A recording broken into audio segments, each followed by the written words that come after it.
এটা আছিল মানে 16 তাৰিখে তাৰমানে মই ওলাব গৈছিলো পইচা ষ্টেট বেংক ওলাব যাওঁতে পিছত দেখি দুটা ল'ৰা আছিল মই ভাত পৰা নাই ল'ৰাকেইটা মই নিজে ওলাব গৈছো তেওঁলোকে কৈছে পইচা নাই আপুনি ক'ত পইচা পাব তাতে আমি বহুতবাৰ চেষ্টা এনেকৈ মই 2বাৰ ওলাইছো আনে এভেইলেবল বুলি লেখা আছে তাৰপিছত মই ওলাই গুচি আহিলো এটা ল'ৰাই মোৰ হেৰিখন এটিএমখন উলিয়াই আনি মোৰ হাতত দিছে মই আৰু কাম কৰা নাই একে এটিএম মই লৈ গুচি আহিছো মই যোৱাৰ পাছত তেওঁলোকে ইটো ব্ৰাঞ্চত আহি উলিয়াইছে 40,000 নহয় 10 কৰি 40,000 নিয়াৰ লগে লগে মোবাইলত দিছে মেছেজ দিছে সেই মেছেজ আহোঁতে মই গম পালো যে উলিয়াইছে আনকি মোৰ লগত একজন পিলপিলিয়া লাৰু 56,000 টকা লৈ গৈছে তেওঁ ৰেকৰ্ডখিনি উলিয়াই দিলা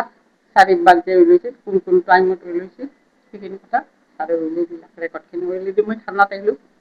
থানাত আহি এজাহাৰখন দিলোঁ তাৰপিছত মই পিছদিনা আৰু ক্ৰাইম ব্ৰাঞ্চত দিছোঁ গতিকে ছাৰহঁত গোটেইখিনিয়ে লগ লাগি মোৰ কামটো মানে খৰতকীয়া হিচাপত কামখিনি কৰিছে আৰু তাৰ বাবে আমি ছাৰক যথেষ্টভাৱে মানে ধন্যবাদ আন্তৰিক ধন্যবাদ জনাইছোঁ বৰপেটা আৰক্ষীক গতিকে তেওঁলোকৰ কাৰ্যখিনি ইমান খৰতকীয়া হিচাপত কৰি মোক আনন্দিত কৰিছে কাৰণে ভাল লাগিছে ছাৰহঁত যদি মোক সহায় নকৰিলে হয় সেই পইচাখিনি মই নাপালোঁ হয় গতিকে ছাৰহঁতক মই যথেষ্টভাৱে মানে ধন্যবাদ জনাইছোঁ যোৱা 22/4/2020 তাৰিখে মানে বৰপেটা চহৰৰ সবিতা দাস মেধি নামৰ লেডী এগৰাকীয়ে এখন এজাহাৰ দাখিল কৰিছিল তেওঁৰ এটিএমত টকা ওলাব যোৱাতে কোনোবাই এটিএমটো চেঞ্জ কৰি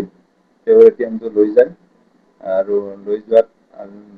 বৰপেটা মেইন ব্ৰাঞ্চৰ এটিএমৰ পৰা দুষ্কৃতিকাৰীয়ে সেই এটিএমটো ইউজ কৰি তেওঁৰ পৰা 40,000 টকা সৰকাই লৈ যায় একাউণ্টৰ পৰা আৰু এই সংক্ৰান্তত আমি যেতিয়া এজাহাৰ দাখিল কৰিম এজাহাৰ দাখিলৰ হেৰিত বৰপেটা থানাত 174/2026 কেছ ৰুজু কৰি 61/318(4)+4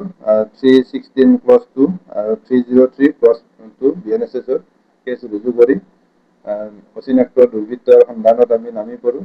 আৰু সেই অনুপাতে গোটেই CCTVৰ ফুটেজ কালেক্ট কৰি লৈ যোৱাকালি এই গোচৰত মানে অভিযুক্ত থকা পদকীয়া চাহিল আহমেদ দেউতাৰ নাম সত্তৰ আলী আহমেদ ভিলেজ খাবলাৰ ভিটা থানা বৰপেটা আৰু তেওঁৰ লগত আসিফ ইকবাল চন দেউতাৰ নাম নুৰুল হক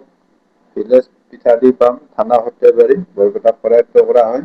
আৰু তেওঁলোকৰ পৰা 11খন এটিএম কাৰ্ড বিভিন্ন মানুহৰ পৰা এনেকৈ হৰলুকি কৰি লৈ যোৱা উদ্ধাৰ কৰা হয় লগতে 4টা মোবাইল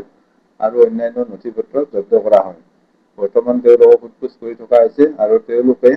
ইতিমধ্যে সেইদিনাখন যিগৰাকী লেডী মহিলা